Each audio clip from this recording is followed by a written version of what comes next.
Hola, ¿qué tal? ¿Cómo están? Ha venido el tiempo para hablar acerca de la familia 35. Así que espero que se sientan bien en casa, en familia. Vamos a hablar acerca de la metodología. Eh, Espero que puedan, los que han visto los últimos dos videos que hablamos acerca del texto mayoritario y el texto de la prioridad bizantina, eh, pueden ir haciendo algunas comparaciones, ¿verdad?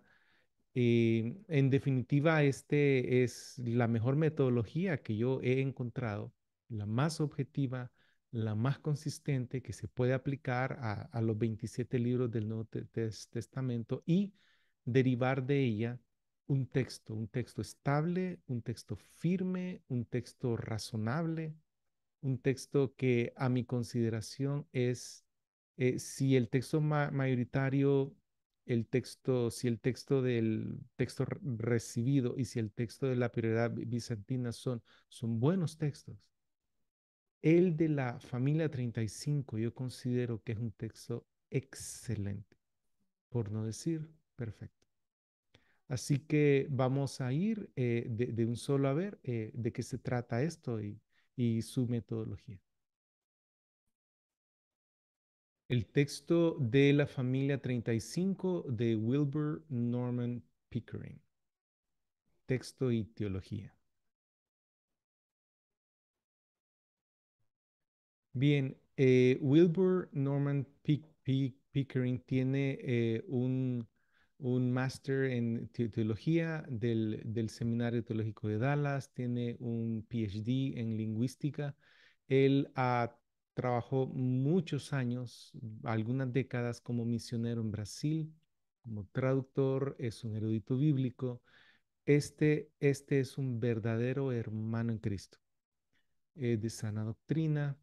Él considera que Dios preservó el texto del Nuevo Testamento en la familia 35. En el 2014, el doctor Pickering, él publica estos dos textos. El de la izquierda, que se llama The Greek New Testament According to Family 35, en su segunda edición, es el Nuevo Testamento griego según la familia 35. Y es decir, allí está el texto y un aparato crítico bien completo.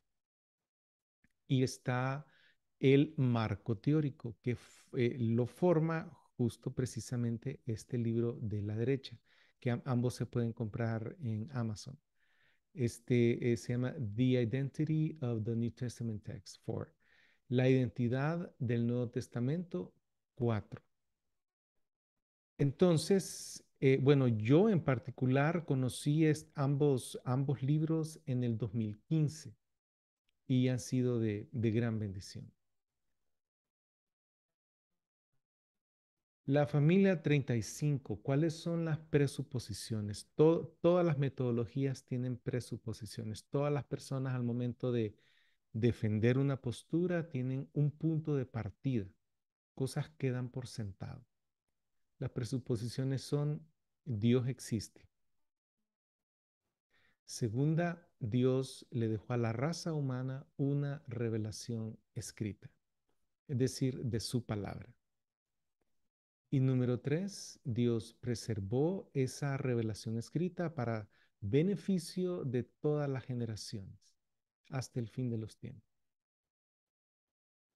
Ahora, si el soberano creador existe, y esta es la primera oración en el prólogo de mi traducción, la palabra preservada, el prólogo fue escrito por el doctor Pickering.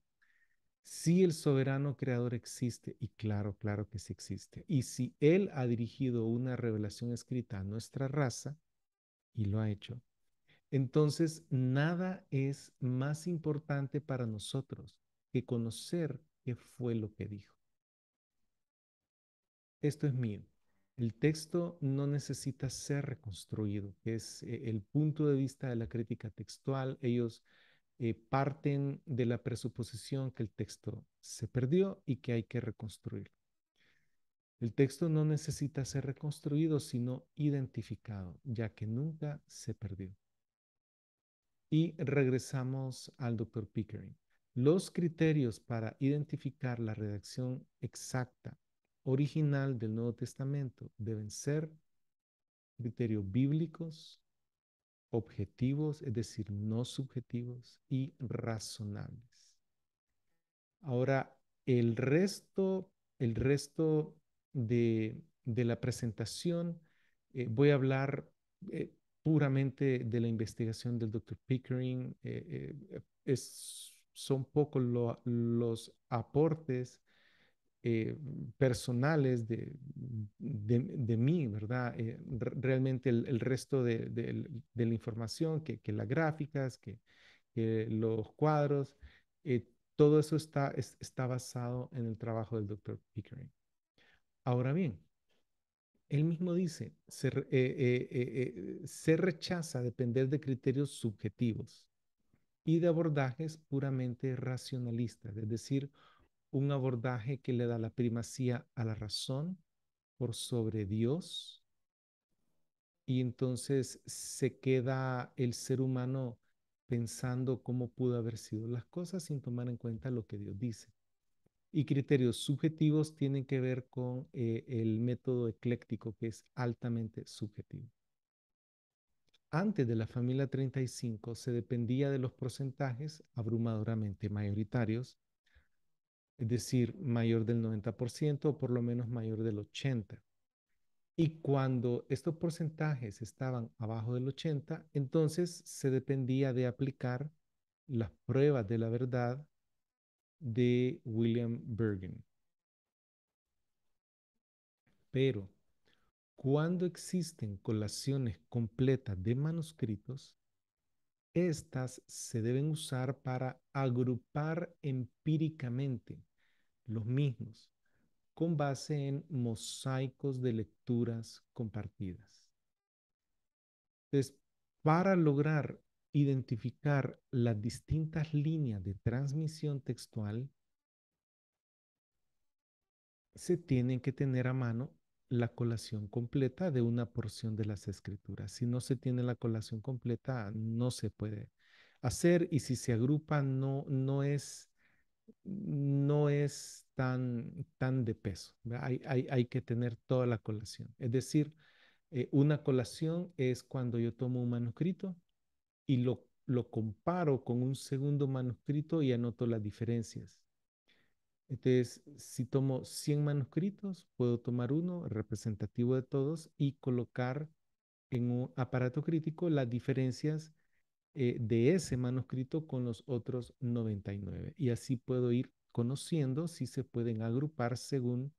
Esto de agrupar empíricamente es como decir, digamos, se acerca el mundial y hay fotografías de los jugadores. Si me dan 100, 200 fotografías, yo puedo clasificar, todos son seres humanos, todos son jugadores de fútbol, ¿sí? Pero los puedo clasificar según, por ejemplo, la camiseta que andan puestas, según el equipo que representan. Y así puedo tener grupos eh, separados empíricamente y después estudiar cada uno de esos grupos. Tales grupos, ya una vez ya identificados, deben ser evaluados con base en su independencia y credibilidad. Es decir, si ese grupo de manuscritos tiene un texto común y si hay consistencia interna, o si otro grupo de manuscritos tiene textos que aparecen también en otros manuscritos, variantes que son compartidas, y si hay mucha mezcla o mixtura, de tal manera que se desarrolle una historia de transmisión del texto basándose en las interrelaciones de tales grupos. Hay que ver cómo los distintos grupos se relacionan entre sí, cuál vino primero, cuál vino después. Pero no nos referimos a desarrollar una genealogía de manuscritos, lo cual es prácticamente imposible, sino a plantear una genealogía de lecturas o variantes, lo cual sí es posible. Cuando los agrupamientos y sus relaciones han sido demostrados, esto, esta evidencia sobrepasa en importancia al conteo de manuscritos.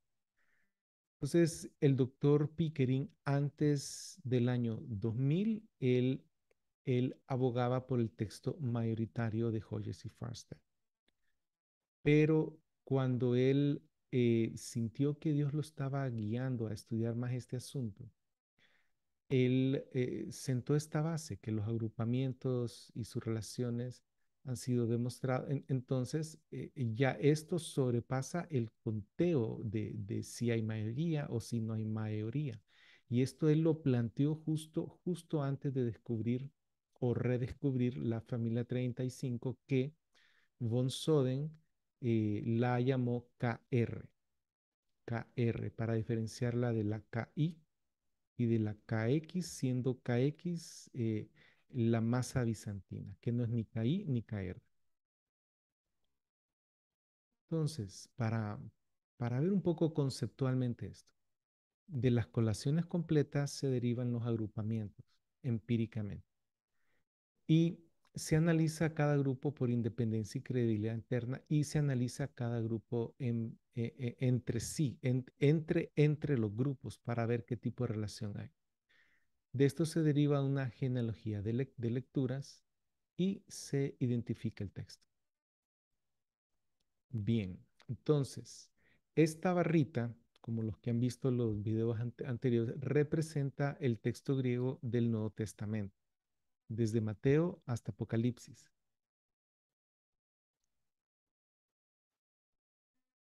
PA es la pericope adúltere, que es Juan, el Evangelio de Juan, capítulo del 7:53 al 8:11. En estas dos porciones, aquí es donde vienen a dar de bruces casi todas las metodologías, porque texto recibido solo tiene una copia del Apocalipsis y esa copia no tenía los últimos 6 versículos. ¿Por qué? Porque tanto el texto mayoritario como el texto de la prioridad bizantina tienen que dejar su metodología normal y común basado en mayoría, en porcentajes altos de concordancia para venir y utilizar otro tipo de criterio, criterio interno o criterio de genealogía. Entonces, Hoyes y Farstad, ellos usan que cuando hay más del 80% de las lecturas están puestas de acuerdo, que ese es el texto mayoritario, por una mayoría abrumadora. Recordemos que mayoría es 50+1, pero aquí el concepto que Hodges y Farstad tiran es mayoría abrumadora, que eso es lo que define el texto. Sin embargo, en la PA y en el Apocalipsis no hay mayoría abrumadora. Ellos toman un análisis por genealogía, que su análisis por genealogía viene a ser distinto al análisis, en resultado al análisis del doctor Pickering. Y esto es muy interesante porque Joyce y Farstad se va por M6. Ahora bien, a veces no hay mayoría y resulta en estas dos porciones de la PA y del Apocalipsis, resulta un texto con variantes minoritarias. Entonces ahí deja de ser un texto mayoritario. Casi lo mismo ocurre con Robinson y Pierpont. Ellos usan en lugar de todos los manuscritos, ellos buscan una mayoría bizantina, es decir, solo en los manuscritos bizantinos. Es una mayoría mayor al 70%. Cuando baja del 70%, pues ellos tienen que tomar en cuenta consideraciones internas. Por ejemplo, aquí en la PA y en el Apocalipsis, en muchas porciones de estos dos textos, no hay mayoría, ni aún un 70%. Entonces, Robinson y Pierpont se ven obligados a usar criterios internos. A cuál lectura explica las demás, eh, em, cuál lectura es la más difícil dentro de la mayoría, em, cuál va de acuerdo con el estilo del autor, y entonces se vuelve un método cuasi ecléctico, no propiamente ecléctico, pero sí que toma en cuenta los criterios internos. Y resulta un texto, ¿verdad?, con ciertas variantes minoritarias, no necesariamente mayoritarias del texto bizantino. Ahora bien, la familia 35, ¿cuál es la evidencia disponible? Partamos siempre de eso. Si no hay evidencia disponible, entonces ahí es cuando entra en acción la manuscriptología, es decir, ir a los manuscritos, hacer las colaciones, sacar los datos. Sin embargo, vamos a ver hoy en día cuál es la evidencia disponible. En el relato de la mujer adúltera, que son estas palabras que están aquí, son casi 200, creo que son 194 palabras distribuidas en 12 versículos, ¿verdad? Ahora, en esa porción, von Soden cotejó 900 manuscritos, más que el doble de la cantidad que cotejó para el resto del Nuevo Testamento. Él pensó que ahí estaba parte de la explicación de todo este asunto de la variación textual. Él cotejó 900 manuscritos. Eso fue a principios del siglo. A finales del siglo XX, Maurice Robinson cotejó 1.400 manuscritos que contienen la perícopa, un poquito menos, como 1.386, 89. Pero él cotejó todos los manuscritos. Él revisó como 1.700 manuscritos, 1.600 manuscritos, y de esos, eh, él tomó todos los manuscritos que estaban disponibles en ese momento y los cotejó. Y entonces, tanto von Soden como la cotejación de la colación de Maurice Robinson se puede analizar utilizando estos 32, 33 puntos de set de variantes. Entonces, von Soden y Robinson, siguiendo a von Soden, definieron 7 familias para la perícopa. M1, M2, M3, M4, M5, M6 y M7. La M es porque en el griego la palabra para adúltera comienza con la mu, que es el equivalente de M. ¿Cuántos manuscritos hay por familia? Tenemos que para la familia M1 hay 23. Para la M2 hay 50.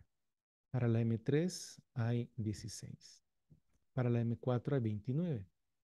Sin embargo, ya para la M5 hay 280, para la M6 hay 246 y para la M7 hay 260. Esto creo que suma como a 904, 903. Es decir, esto está basado en el trabajo de von Soden principalmente.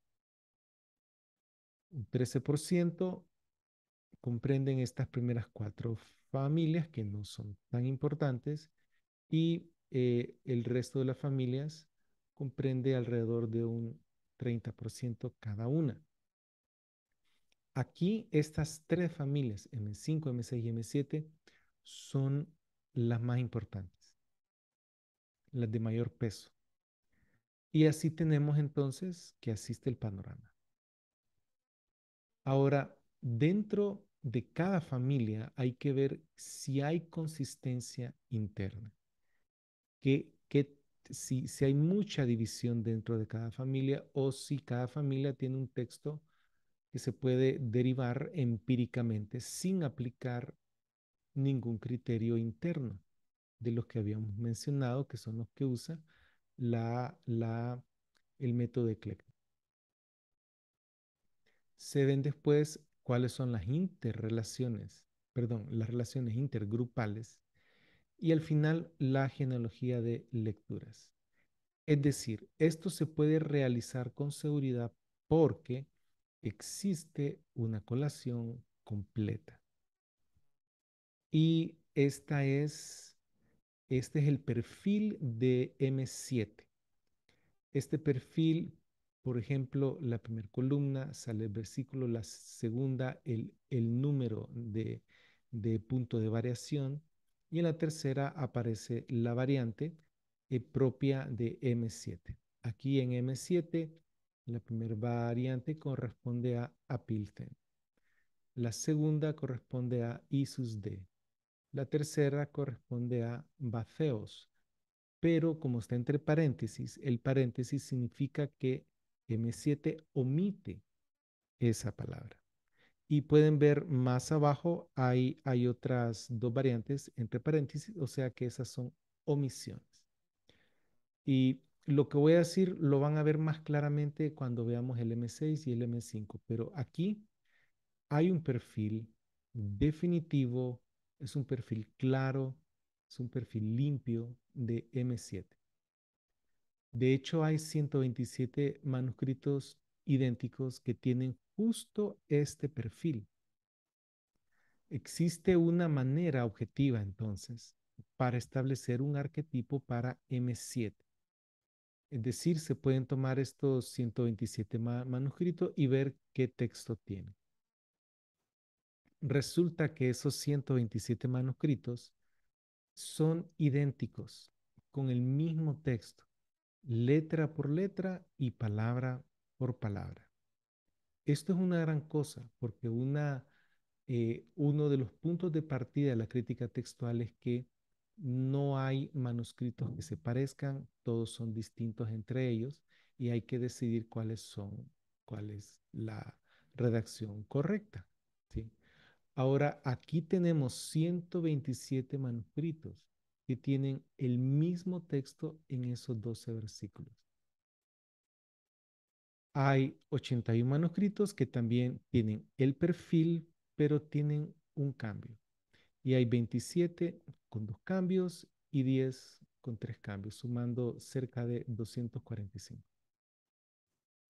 Ahora, M7 tiene un solo perfil, está bien definido, sin ambigüedades, y esto lo vamos a ver a contrastarlo con las otras dos familias, y tiene un arquetipo empíricamente determinado. Es decir, aquí, al determinar el arquetipo, solo estamos viendo cuál es el texto. No estamos aplicando ningún criterio de mayoritario, que es otro criterio externo, pero como les dije, aquí no se puede.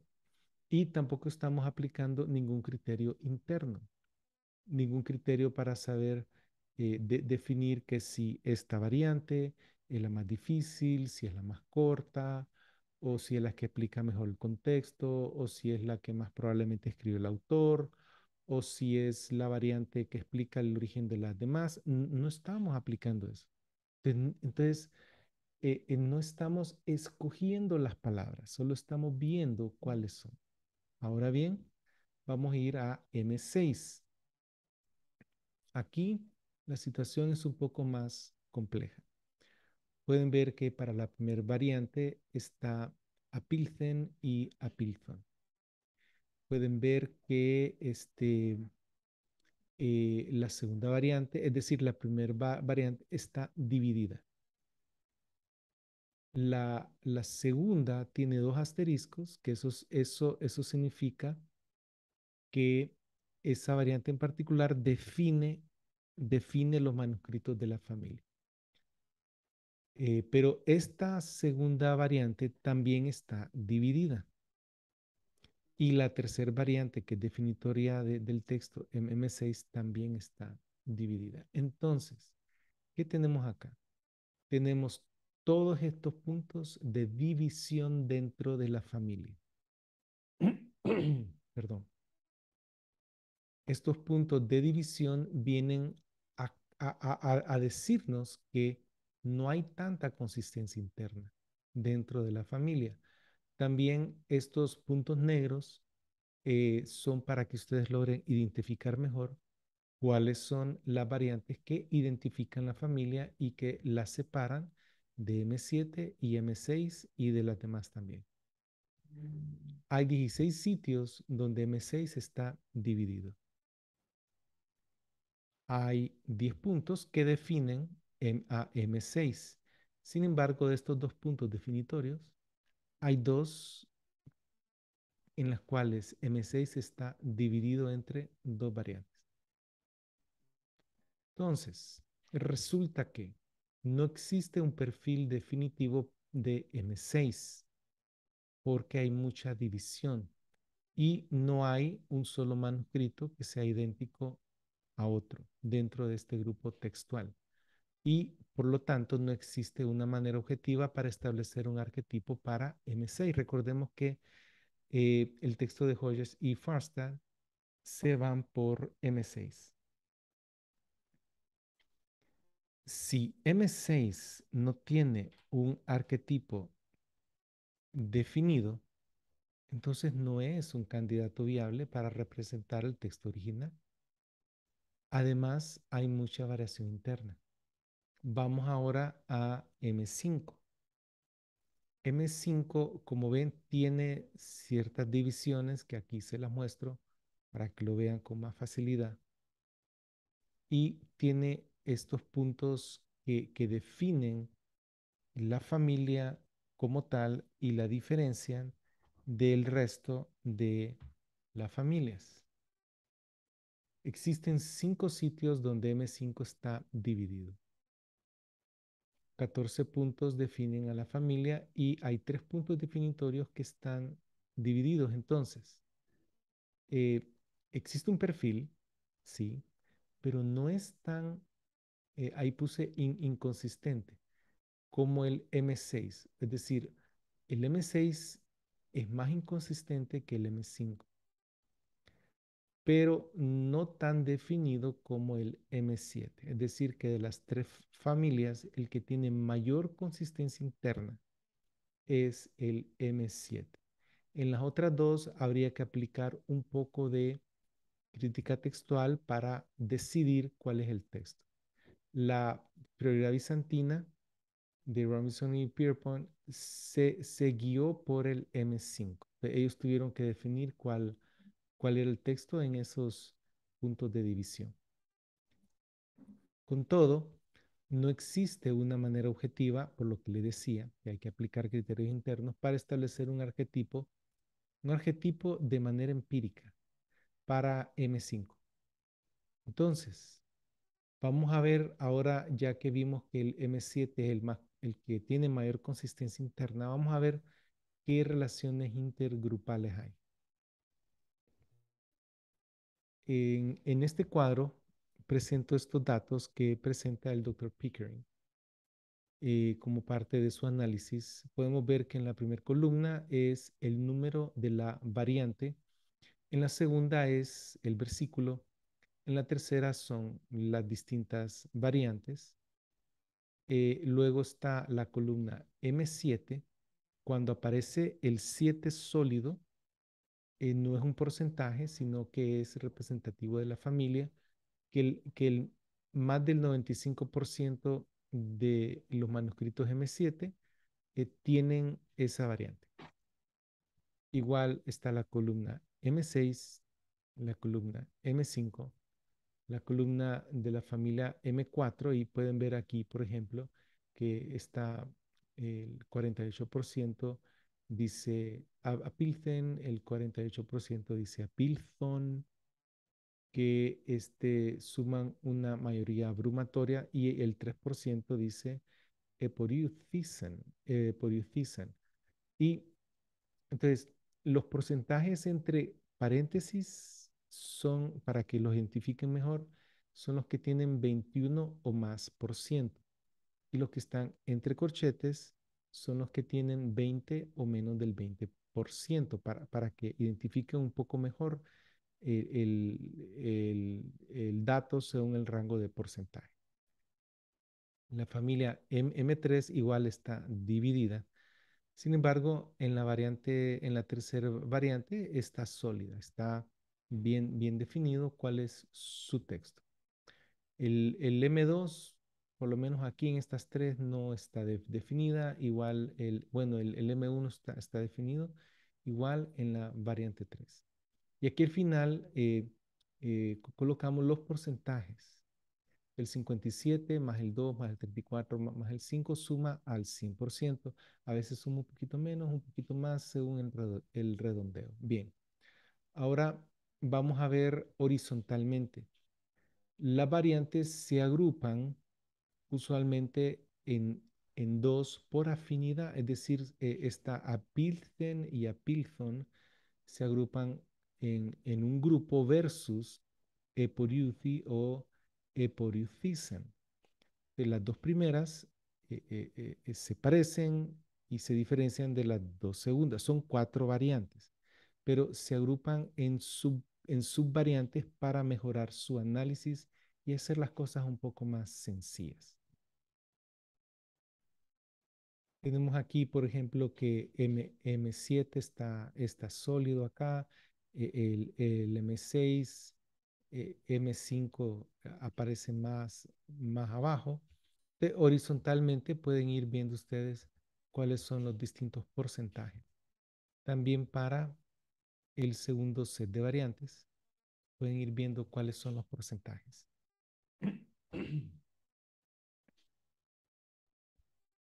Ahora, para facilitar las cosas, también yo les he colocado aquí en amarillo eh, los grupos principales. Por ejemplo, aquí el análisis así de simple vista, M7 está relacionado con M6 en el sentido que forman una alianza, se unen, digamos, en contra de la variante de M5. Aquí M5 está acompañada un poco por M3. Pero básicamente el análisis es ese. M7 y M6 se unen en contra de M5. Y aquí en las familias de M1 a M4 ustedes van a ver que siempre hay mucha división interna. Aquí en la variante 2, M7 se une con M5 en contra de M6. Es decir, M7 tiene I sus D, M5 también tiene I sus D, pero M6 tiene otra variante que sería que o Jesus. Aquí también M7 y M5 en contra de M6. Ahora que ya lo expliqué, vamos a ir un poco más rápido. M7 y M5 se unen contra M6. Aquí M7 y M6 se unen contra M5. M7 y M5 están unidas en contra de un M6 que está de por sí dividido. M7 y M6 en contra de M5. Y ya van a ir viendo un patrón. M7 y M6 en contra de M5. M7 y M5 en contra de M6. Todavía no hemos encontrado una sola vez cuando M5 y M6 se unen en contra de M7. M7 y M5 en contra de M6. M7 y M6 en contra de M5. Lo mismo, lo mismo. Lo mismo, lo mismo. Aquí M7 y M5 se unen contra M6. M7 y M5 se unen contra un M6 que está dividido. Aquí en esta variante 18 se puede ver que las tres familias principales están puestas de acuerdo. Y el M4 aquí en esta variante está sólido, está puesto de acuerdo de que es distinto a las otras tres principales. M7 y M6 en contra de M5. M7 y M5 en contra de un M6 dividido. M7 y M5 en contra de M6. Lo mismo acá, lo mismo acá. Aquí esta variante 24 es interesante porque el M7 se fue por su lado, M6 por su lado y M5 por su lado. Aquí no hay interrelación, aquí son independientes. Pero no es la norma. En la variante 25 en adelante tenemos otra vez que el M7 se une con el M5 en contra de un M6 dividido. Y aquí es al revés, M7 y M6 se unen en contra de M5. Y aquí es lo mismo que ocurre en la antepasada. M7 y M5 en contra de M6 y aquí es el mismo panorama. Eh, Aquí es un problema que hemos visto antes, que el M7 se une con el M5 en contra de un M6 dividido. Aquí el M7 y el M6 se unen en contra del M5. Y casualmente el M3 está bien sólido en contra de la familia principal. Entonces, ya vamos a terminar el M7, el M6 en contra del M5 y aquí lo mismo. Es qué podemos concluir, qué podemos hacer con estas interrelaciones. Una vez más, aquí no estamos viendo qué dice el texto, cuál es el texto, cuál es la mejor variante, cuál es la peor. No, no hay consideraciones internas, solo consideraciones externas. Empíricamente se puede colocar esto así. Digamos, en la primera variante, el M7 y el M6 se unen en contra del M5. No coloco el M5 para que visualmente se vean cuáles son las alianzas. El que no aparece es el que está en contra de la alianza. Y si bajamos en el cuadro, la variante 18, que es cuando están las tres unidas, y la variante 24, que es cuando están las tres divididas, estos dos puntos de varianza no nos dicen nada en cuanto a la interrelación entre los grupos, entonces las vamos a eliminar por asuntos de facilidad.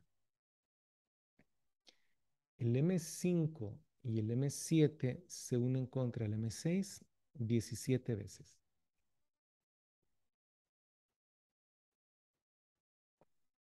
El M6 y el M7 se unen contra el M5 14 veces. Pero no hay ninguna vez que el M5 se una con el M6 en contra de M7. Ni una sola vez en la pericope adúltere. Entonces, eso hace que el M7 sea el denominador común. Esta es otra forma de verlo. Aquí están desorganizadas en cuanto al número del versículo, pero están organizadas en cuanto a las dos alianzas, M5, M7 contra M6, que está en rojo, y M7, M6 contra M5, que está en azul. Y aquí también igual se puede ver que la columna vertebral, el denominador común es el M7. Es decir, es decir, cada vez que M6 se va por su lado, M5 se queda con M7. Y cada vez que M5 se va por su lado independiente, el M6 se queda con el M7. Hay una dependencia de ambos grupos hacia M7. M7 es el denominador común. Por tanto, M5 y M6 partieron de M7. Eso es lo que nos dicen los datos. El M7 es el mejor y es el más antiguo de los otros dos. Es decir, que de M7 surgieron la divergencia de M5 por un lado y la divergencia de M6 por otro lado. M5, al divergir, conservó las variantes de M7 y sus variantes privadas como M5. El M6, al divergir del M7, conservó las variantes del M7 junto con sus variantes privadas. El M6 tiene sus variantes privadas, pero conserva el resto de las variantes a donde no hizo cambio, pertenecen a M7. Por eso decimos que ambos grupos divergen de M7, porque aunque los dos tienen variantes privadas, nunca se unen juntos en contra de M7. ¿Por qué? Porque divergieron del texto base que era M7. Ahora vamos a ver entonces la genealogía de lecturas según el análisis del doctor Pickering. Y él nos presenta este cuadro que a mí me parece que es el correcto. Es decir, para diferenciarlo de von Soden, que von Soden puso a M1 de original y puso a M7 como una recensión, y para diferenciarlo del análisis genealógico que aparece en Hoyes y Farstad, el doctor Pickering pienso que está en lo correcto. En otro video podemos ir poco a poco viendo a dónde están las divergencias y por qué eso es así y no es como lo dicen los otros dos, ¿verdad? Pero a mí me parece que este es el correcto. M7 viene a conservar el texto del autógrafo y M5 viene a divergir por un lado y el M6 viene a divergir por el otro lado. Las fechas que están en la columna derecha no son tan así, tan exactas, pero dice el doctor Pickering que él piensa que no anda tan perdido tampoco en esa fecha. También él coloca una posible recensión egipcia y latina por el otro lado.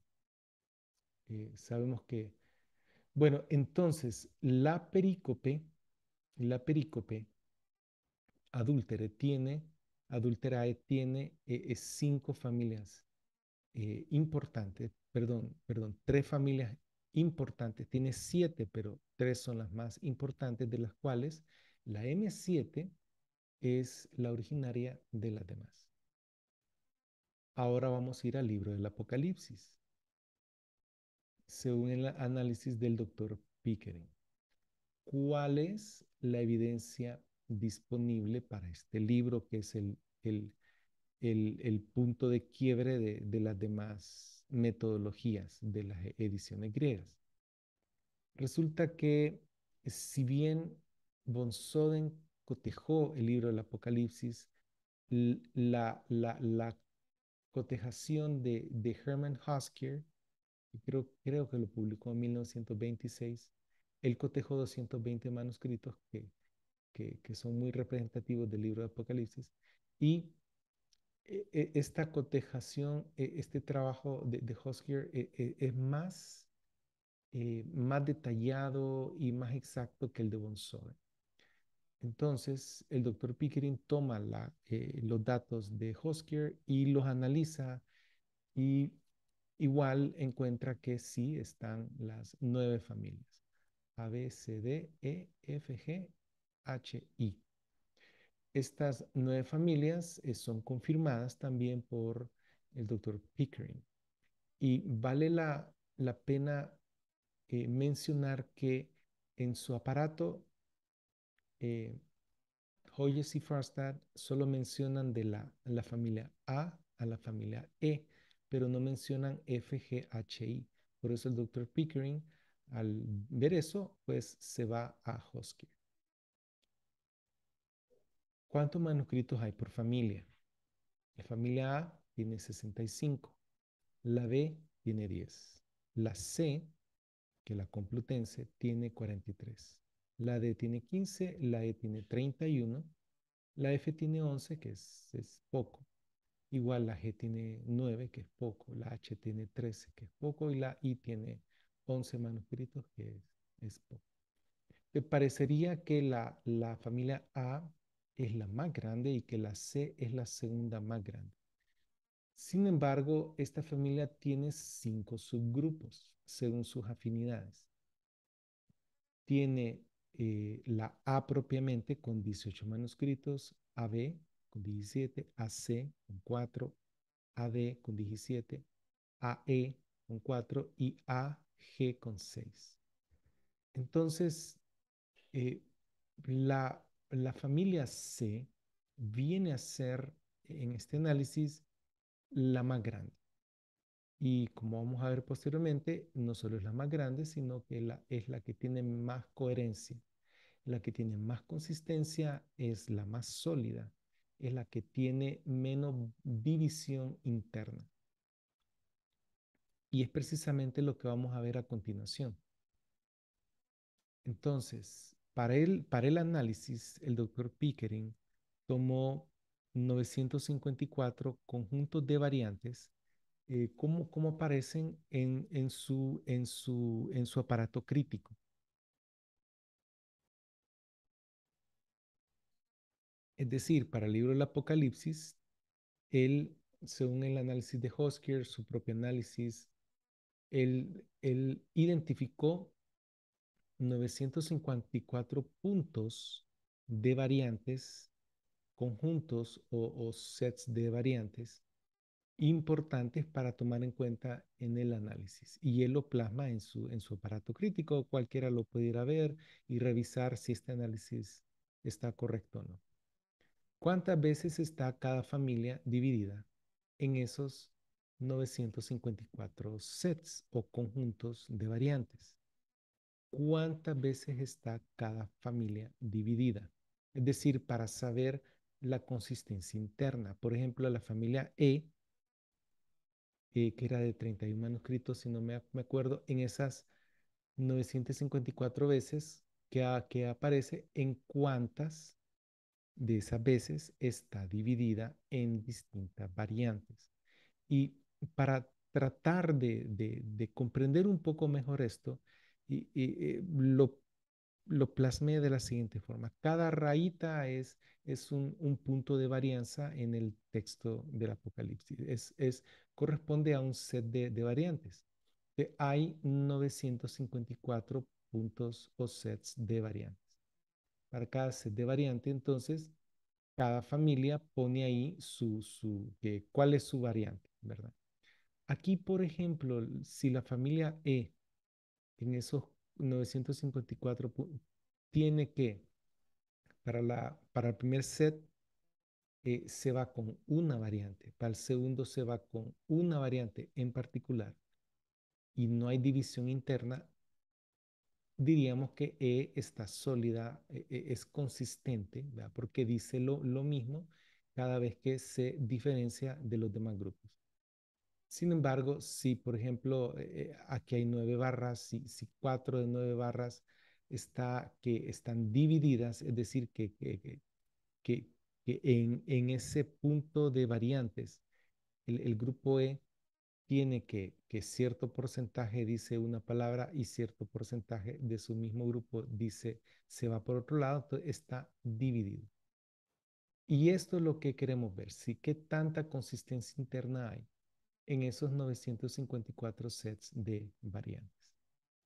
Bien, de esos 954 sets, el grupo E está dividido en 495. Digamos que si fueran 1000, si este sería casi 500, entonces es como la mitad aproximadamente. Entonces, la mitad de las veces la familia E está dividida. La familia I, que solo tiene 11 manuscritos, está casi igual de dividida, digamos un 42% de las veces. Familia H, muy similar. Estas primeras tres familias, aquí hay mucha división interna. No puede ser de donde vino el arquetipo. Es decir, no puede ser el arquetipo original. La familia A, a pesar de que es una familia con muchos manuscritos, hay 268 sitios a donde está dividido de estos 954. La G, 191.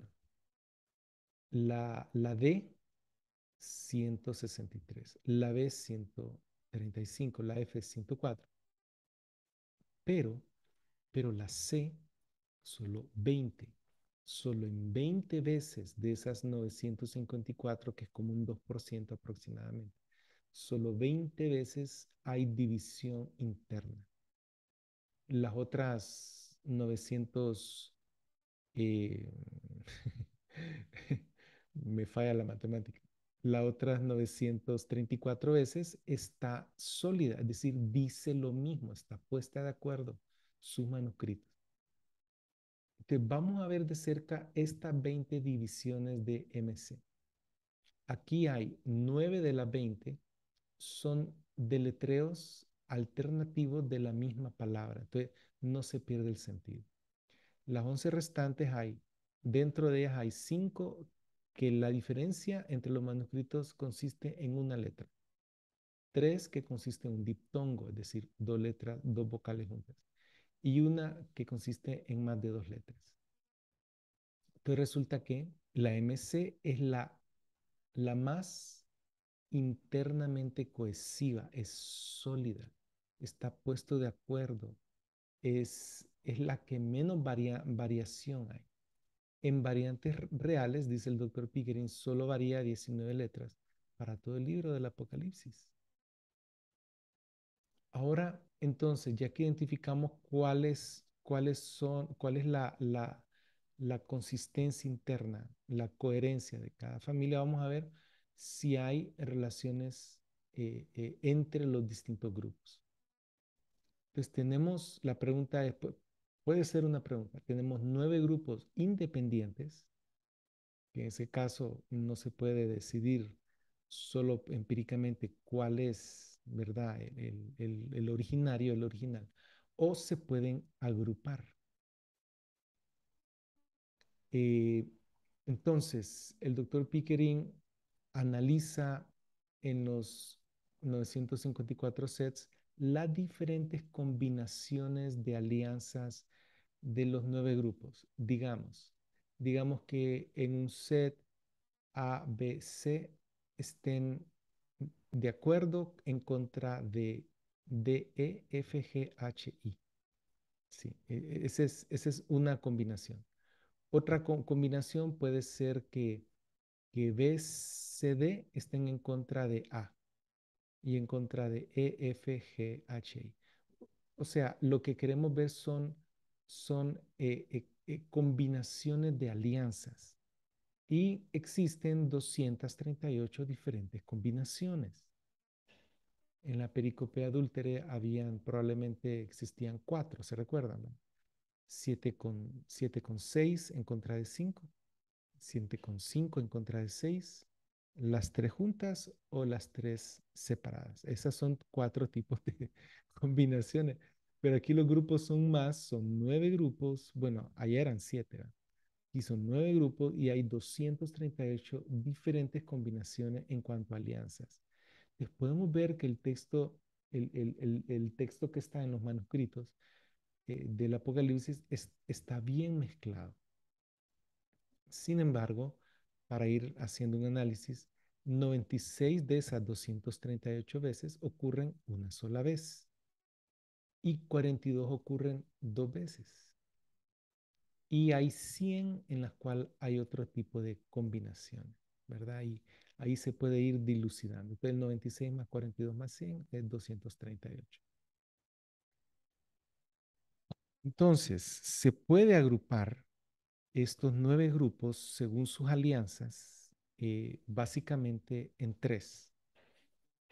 AB, FGI como un grupo primordial, principal, C como otro grupo, porque tiene demasiada consistencia interna, y el grupo conformado por DEH. Si este grupo eh, de la ABFGI no tiene tanta consistencia interna, el grupo DEH tampoco tiene tanta consistencia interna, sin embargo, cada uno de los 9 grupos por separado tiene su propia propiedad privada para diferenciarlo de los demás. Y cada uno de estos 3 grupos, el rojo, el negro y el azul, tienen su propia propiedad privada entre ellos, excepto C que está solo, para diferenciarlos tanto de C como de H y del grupo rojo, ¿verdad? Lo digo rojo para que sepan a qué me refiero. No es que así se llama. Pero este es el análisis del doctor Pickering y resulta que un TextVert también hace el mismo análisis y llega básicamente a la misma conclusión. Entonces el grupo Koine de TUT es el mismo grupo A con sus aliados. El grupo Complutense o Complutense es el grupo C. Y el grupo Andreas, que llaman ellos Andreas, es el grupo DEH. Entonces, vamos a ver aquí cuáles son las alianzas que hay entre estos tres grupos principales. A con sus aliados se une a C en contra del grupo DEH un poco más de 100 veces. ¿Sí? También el grupo C se une al grupo DEH en contra del grupo A con sus aliados más o menos unas 100 veces. Y aquí podemos ver casi lo mismo que ocurrió en la pericope ocurre aquí, solo que recordemos que este es un libro entero de 22 capítulos y entonces hay más complejidad. Dentro de la complejidad existe una alianza entre eh, A con sus aliados y el grupo D con sus aliados en contra de C, pero esto solo ocurre 11 veces. Pero si vemos el panorama completo, tenemos que el más independiente de los tres grupos viene a ser el grupo MC. Y MC viene a ser el denominador común. Si es el denominador común, significa que el grupo A y el grupo D partieron de MC. Y significa que es el más antiguo y el mejor. Ahora, suena sencillo decir esto, pero esto le tardó al doctor Pickering años en cotejar los manuscritos, en revisarlos y en ver qué es lo que está pasando. Lo que me gusta de esta metodología en parte es que es repetitible, o sea, no sé cuál es la palabra. Es decir, se puede repetir, cualquiera puede hacer el análisis y llegar a conclusiones iguales o extremadamente similares, porque estamos viendo datos, cuáles son las alianzas, cuáles son los grupos que comparten las lecturas. Eso es objetivo, ¿verdad? No es subjetivo. No estamos viendo el tipo de variante, que si es una palabra, si es un sinónimo de la otra, o si es una palabra que no se usaba en aquel tiempo tanto, o si pertenece al griego medieval, o si pertenece al griego clásico. O sea, no estamos viendo la cualidad interna, sino solo la consistencia interna y las relaciones entre los grupos. Y de aquí se puede sacar una genealogía que la presenta el doctor Pickering de la siguiente forma.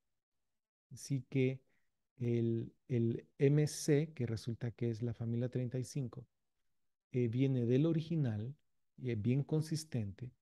Y el grupo, bueno, aquí me confundí con los colores, ¿verdad? El grupo ABFGI, ese del texto F35 y el grupo DEH de parte del texto F35 también, que es el grupo MC. Cada uno de estos dos, el D con sus aliados y el A con sus aliados, con su propiedad privada en cuanto a sus variantes particulares que definen esos dos grupos. Pero como habíamos hablado, su afinidad son que cuando el grupo A difiere del grupo D, está unido al grupo C. Y cuando el grupo D difiere del grupo A, está unido al grupo C. Es decir, el grupo C es el denominador común y es el punto de partida de los demás grupos.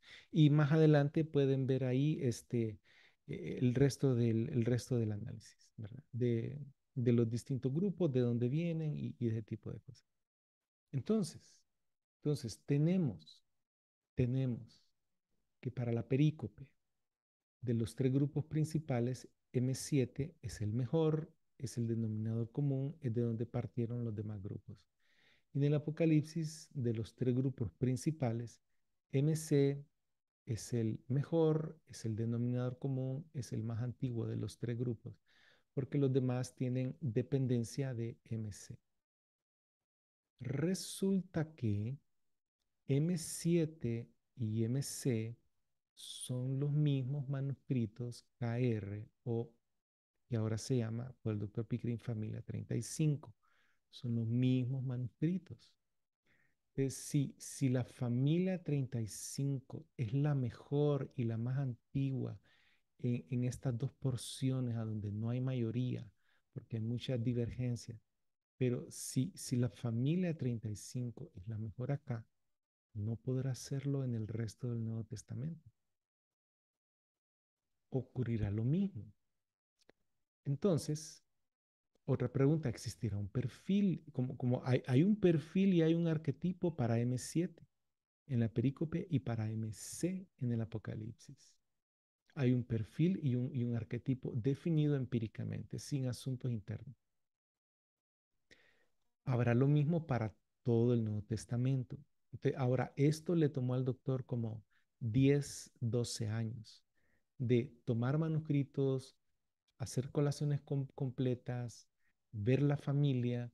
Entonces, él no cotejó todos los 2.900 manuscritos, 2.800 que hay de texto continuo, pero sí cotejó la suficiente cantidad de manuscritos correspondientes a la familia para responder esa pregunta. Entonces, él identificó y cotejó cada vez más manuscritos KR o de la familia para realizar un perfil y un arquetipo. Entonces, de colaciones completas se sacan lecturas diagnósticas, en este caso de la familia. Estas lecturas diagnósticas de la familia permiten ir metiendo más manuscritos que tengan ese perfil a la bolsa, al grupo para analizarlos. Y ese grupo que está en esa bolsita se hace se coteja todito el libro y se va sacando entonces cuál es el texto empíricamente, cuál es el arquetipo por consenso, es decir, cuál es el texto de ese grupo de libros, pero de ese grupo de manuscritos. Resulta como ya hemos visto que la familia 35 es el grupo más grande y más coherente, el que tiene mayor coherencia y menor cantidad de divisiones, entonces sí se puede hacer una determinación empírica del arquetipo por consenso sin tener que acudir a consideraciones internas. Entonces, la forma arquetípica de la familia ya ha sido determinada de manera empírica, siendo el consenso de los manuscritos cotejados.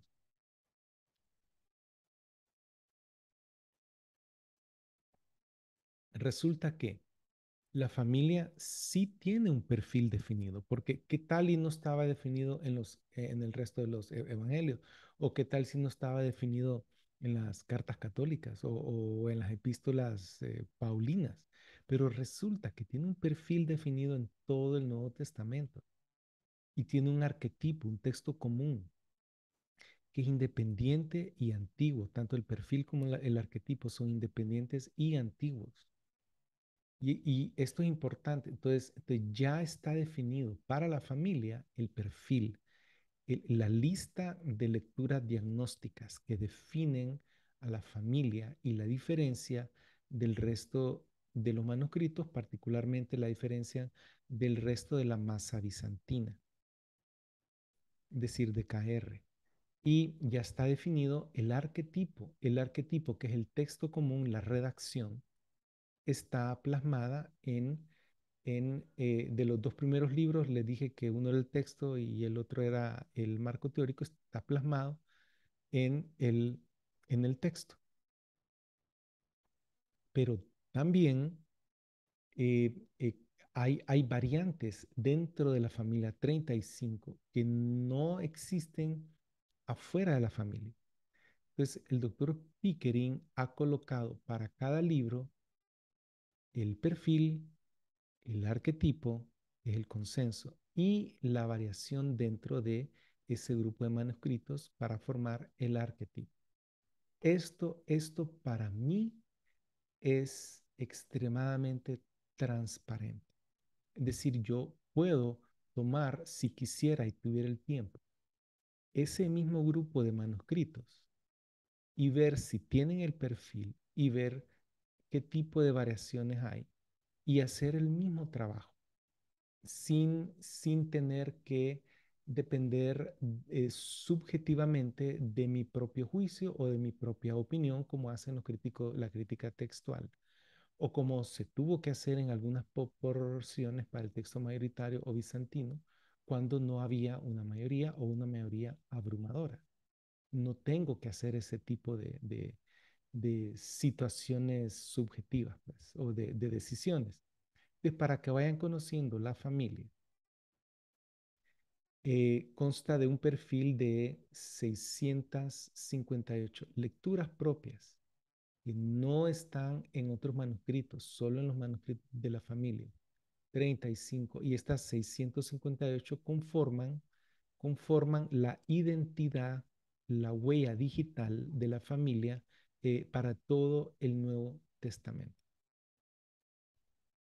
También, aparte del perfil, está el texto, la redacción del texto, es decir, hay un arquetipo definido de forma empírica, demostrable en todo el Nuevo Testamento.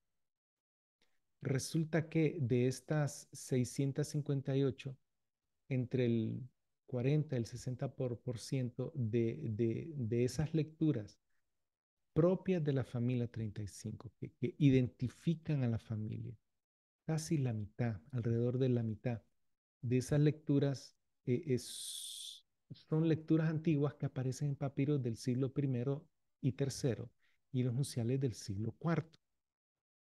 ¿Por qué están esas lecturas ahí? ¿Por qué están? ¿Será que, como piensa la crítica textual, que, que KR o la familia 35 es una recensión del siglo XII? Si fuera así, entonces significa que la persona que unió y que construyó artificialmente el texto de la familia tuvo que haber tenido a su disposición el sinaítico, el bizantino, el papiro 72, el papiro 66, el papiro 45, el papiro 46. Tuvo que haber tenido todos esos documentos antiguos y decidir, ah, no, aquí le voy a poner esta. Y ahí voy a poner esta otra que aparece en este otro papiro. O fue al revés, que para el tiempo que se hicieron estos papiros, que resulta que estos textos alejandrinos, entre papiros y unciales, no se puede sacar un arquetipo común porque son tan disparejos con los bizantinos y entre sí hay tanta disparidad que casi, es decir, sí pudieron haber tenido un origen común, pero no un arquetipo. Entonces, son tan disparejos entre sí que casi que son creaciones individuales. Entonces, eh, la otra opción es que cada uno de estos escribas que compusieron estas creaciones individuales, que son disparejas entre sí, tenía a su disposición una copia de la familia 35. Y entonces, eh, cómo interpretar esto depende de las presuposiciones que cada quien tiene. Y ahí cada quien es libre, hermano. Cada quien es libre de pensar en su cabeza, en su mente, lo que ellos quieran. Pero lo que a mí me dice la presencia de estas lecturas antiguas como parte del perfil significa que la familia 35 es igual de antigua. Ahora, el resto de las lecturas que no aparecen en la masa bizantina, que por eso la diferencia entre la masa bizantina y KR o la familia 35 son esas lecturas, y que tampoco aparecen en los papiros o en los unciales alejandrinos, son lecturas independientes que solo aparecen en la familia 35. Eso hace que esta familia sea antigua e independiente. Y estamos hablando de su arquetipo, de su texto común, no de los manuscritos que esos son del siglo X en adelante, del siglo XI en adelante.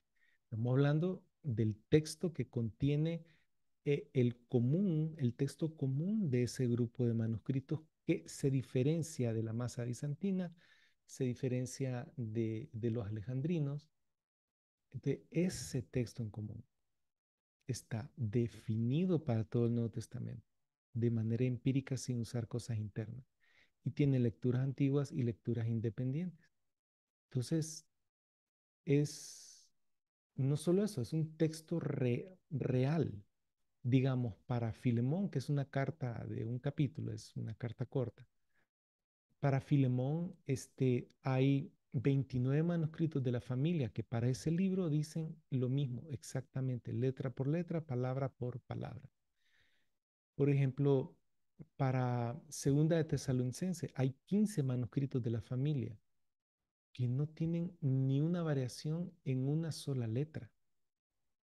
Igual, digamos, para Efesios hay como 4 o 6 manuscritos que dicen justo el mismo texto. Es un texto real, no es un texto hipotético que se queda en un arquetipo que tal vez así fue como estuvo el texto común de la familia. No, no, hay manuscritos que tienen ese texto. Y, y no para todos los 27 libros, hay por lo menos un manuscrito con el texto del arquetipo común para 22 de los manuscritos. Y para los demás hay varios manuscritos que se diferencian del arquetipo solo en una letra o en una palabra. Estamos hablando de que es un texto real, no es hipotético, no es probabilístico, no es fabricado, este, es un texto real, real. Una de las críticas, y no quiero ser pesado con la prioridad bizantina, pero una de las críticas que le hacen los críticos textuales alejandrinos a la prioridad bizantina es que no hay ningún manuscrito que tenga justo ese texto que plasma la, la prioridad bizantina de Maurice Robinson. Porque es que él se queja que el texto crítico hay 200 versículos que no tiene que ese versículo, así como lo pone la crítica textual en el Nelson Laland, Sociedades Bíblicas Unidas, no aparece en ningún manuscrito griego, en ninguna versión, en ningún, ¿cómo se llama? Ningún padre de la iglesia, en ningún leccionario. Entonces, es algo creado, artificial, artificioso, artificial. Y pone otras 100 ejemplos de ese tipo de situación en parejas de versículos, de dos en dos. Sin embargo, no hay un solo manuscrito que tenga este, el texto bizantino para Apocalipsis, por ejemplo, ¿verdad? Sin embargo, para la familia 35 sí hay, sí se da ese tipo de situación. Por lo tanto, pensamos nosotros y consideramos que la metodología de la familia se puede realizar bien porque de hecho existe un arquetipo dentro de esos manuscritos, de, ya que Dios nos ha dado, si creemos en la preservación, ¿verdad? Ya que Dios nos ha dado ese grupo de manuscritos que tienen un arquetipo definido y que conforman un texto real, no un texto hipotético, y que conforman un texto que se puede identificar y no reconstruir, pues digo yo que la metodología de la familia es la mejor, pienso yo, y ese es mi criterio.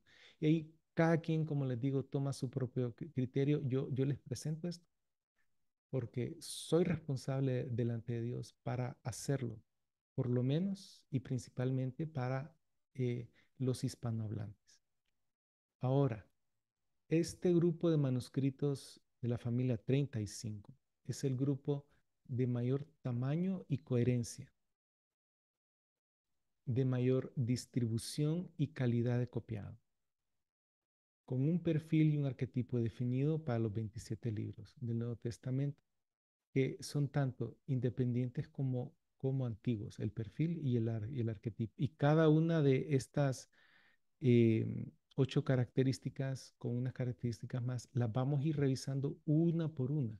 Vamos a ver la coherencia, vamos a ver el tamaño, la distribución, la calidad, que es algo muy importante, la calidad de copiado. Debido a la alta calidad de copiado es que tenemos un texto coherente o manuscritos coherentes, ¿verdad? El tipo de perfil, el arquetipo de la independencia y la antigüedad. Vamos a ver cada uno de estos por separado, Dios mediante. Ahora, no quisiera terminar con mis palabras propias, sino con las palabras del doctor Pickering.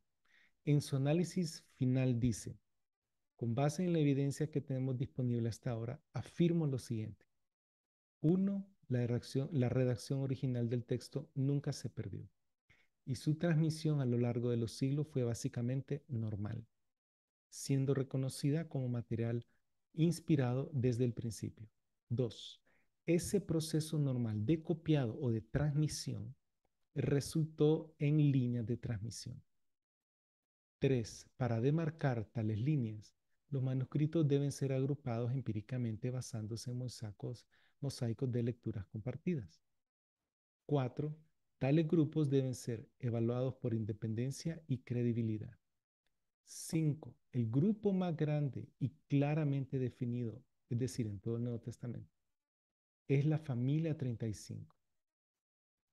La familia 35 es demostradamente independiente de las otras líneas de transmisión a lo largo del Nuevo Testamento. La familia 35 es demostradamente antigua y se remonta por lo menos al siglo III.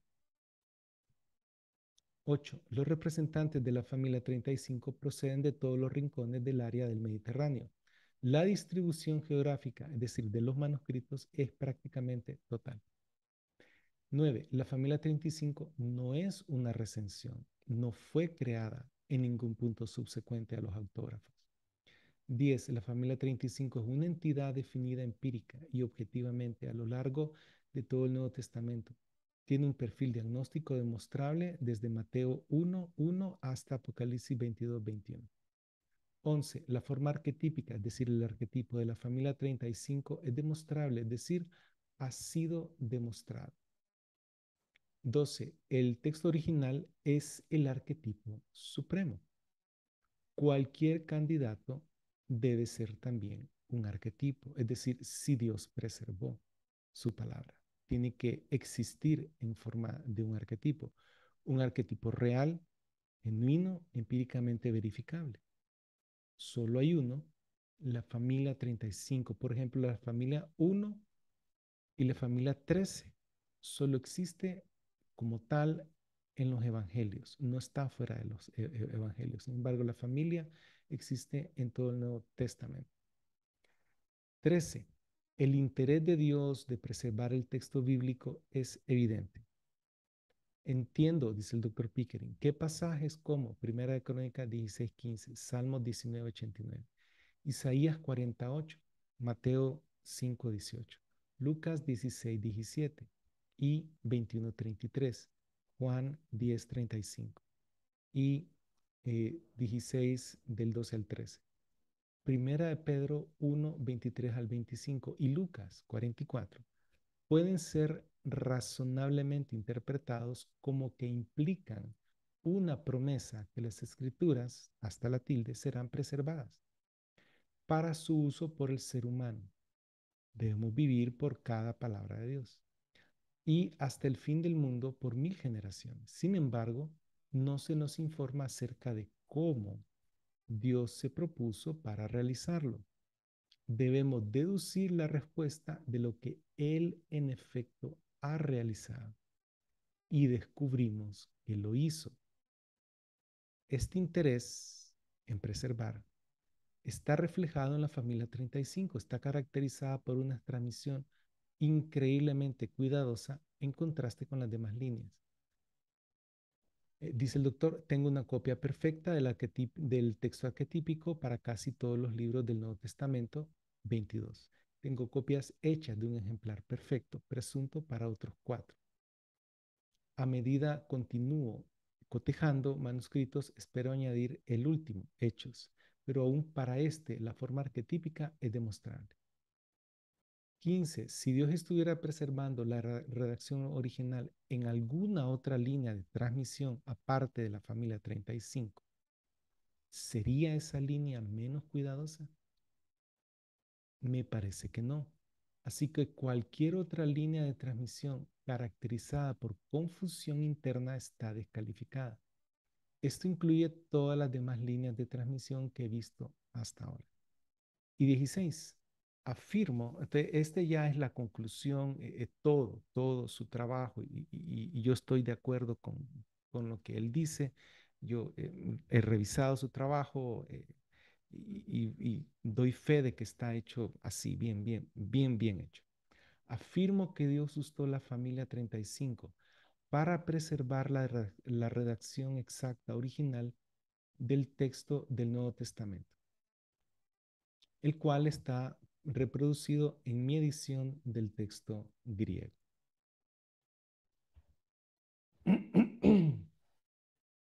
Este es la bibliografía, toda escrita por Wilbur Pickering. God has preserved his text. Dios ha preservado su texto.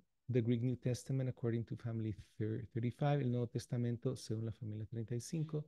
The Identity of the New Testament Text, que es la identidad del Nuevo Testamento 4. Todo esto está disponible tanto en su página web como se puede pedir por Amazon. Estos son artículos about pattern and dependency, acerca del patrón y la dependencia.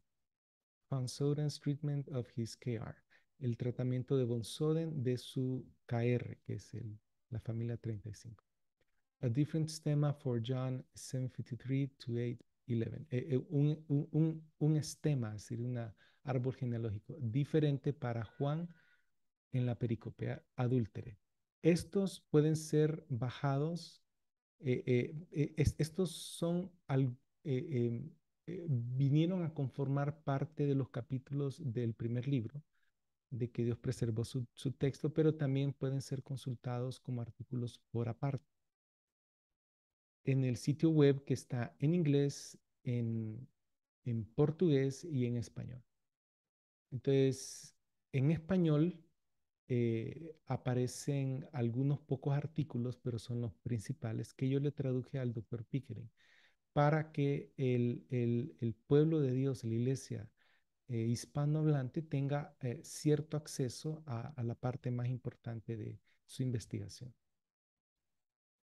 Y bueno, hermanos, esto es texto y teología.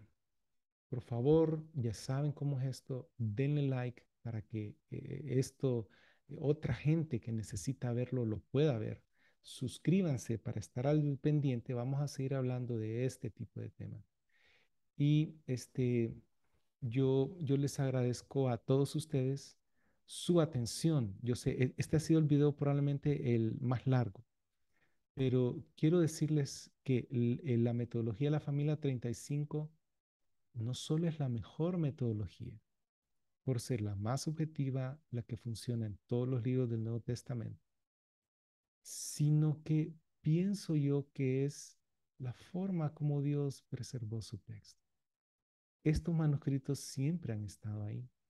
Lo que pasa es que no estuvieron disponibles para los reformadores. Sí comenzaron a estar disponibles para el mundo occidental a partir del siglo XX. Sin embargo, antes del siglo XX estaban disponibles para el mundo bizantino, la Iglesia Ortodoxa griega. Ellos se encargaron de copiar los manuscritos de la mejor forma pues, el ser humano comete errores, yo cometo errores. Cuando uno transcribe un documento, comete errores. Si ustedes pudieron ver ahí todos los errores que, que cometí en las diapositivas, ¿verdad? Entonces, dentro de la imperfección del copiado, obviamente, hubo gente que tomó la decisión de copiarlo de lo más perfecto. Y hay gente que existe de esa forma. Se llama obsesivo compulsiva. Hay gente, son perfeccionistas. Le das a un perfeccionista que te copie un texto, tal vez se tarda una semana entera para un capítulo, pero te lo copia exacto.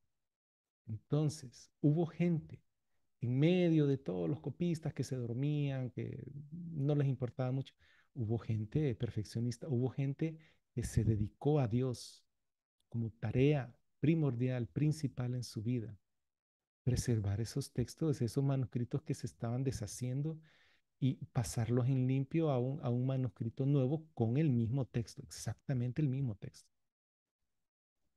Y claro, claro que, ¿quién les puso eso en el corazón? Claro que el Espíritu Santo. Dios habla a nuestros corazones, hermano. Dios nos guía a realizar cosas.